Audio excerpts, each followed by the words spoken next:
मौलाना मदनी के हालिया बयान पर मध्य प्रदेश सरकार के मंत्री विश्वास सारंग ने कड़ी प्रतिक्रिया दी है। उन्होंने कहा कि वंदे मातरम राष्ट्र की पहचान है, न किसी धर्म विशेष का विषय है, और यदि किसी को इसे कहने में आपत्ति है तो वह देश के प्रति अपनी प्रतिष्ठा पर सवाल खड़ा करता है। सारंग ने आरोप लगाया कि मौलाना मदनी सुप्रीम कोर्ट और संवैधानिक व्यवस्थाओं पर प्रश्न उठाकर गलत संदेश दे रहे हैं, जबकि अभिव्यक्ति की स्वतंत्रता स्वयं संविधान की देन है, जिसे राष्ट्र विरोधी दिशा में उपयोग नहीं किया जाना चाहिए। जिहाद को संरक्षण देने की मानसिकता पर भी उन्होंने तीखी टिप्पणी की और कहा कि ऐसी सोच भारत में स्वीकार्य नहीं है। वक्फ संबंधी मुद्दे पर मंत्री सारंग ने कहा कि हिंदुस्तान की जमीन हिंदुस्तान की है और इस विषय में ऐसे बयान केवल समाज में वैमनस्य बढ़ाते हैं। संपूर्ण विवाद के कारण राजनीतिक माहौल गर्मा गया है। मौलाना मदनी हिंदुस्तान में रहना है तो वंदे मातरम तो कहना ही होगा। वो राष्ट्रीय सम्मान,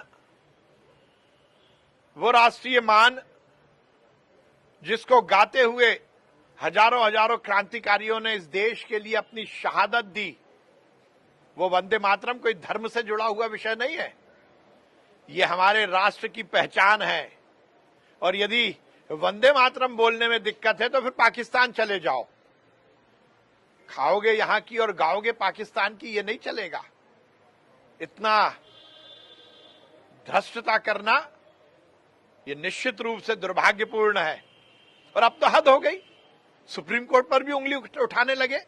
यदि इस देश के संविधान, इस देश की संवैधानिक व्यवस्था में विश्वास नहीं है तो रह क्यों रहे हो। और मौलाना मदनी समझ लीजिए, यदि हिंदुस्तान में आपको बोलने की इतनी आजादी मिली है तो ये भी हिंदुस्तान के संविधान की ही खूबी है।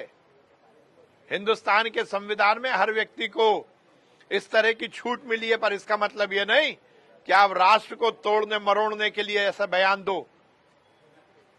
जिहाद को संरक्षण देने की बात हो रही है, जिहाद को जस्टिफाई करने की बात हो रही है। अब इस देश में इस तरह की कोई भी मानसिकता नहीं रहेगी।